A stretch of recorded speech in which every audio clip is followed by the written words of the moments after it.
Hey guys, today I'm doing a review on the Hyosung GT650R 2010 model.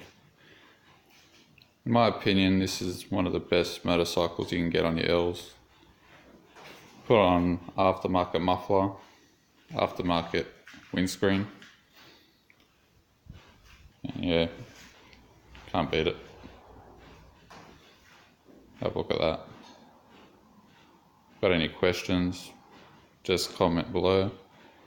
I haven't had many issues, just with the battery. Normally die after 5 years. And the spark plugs.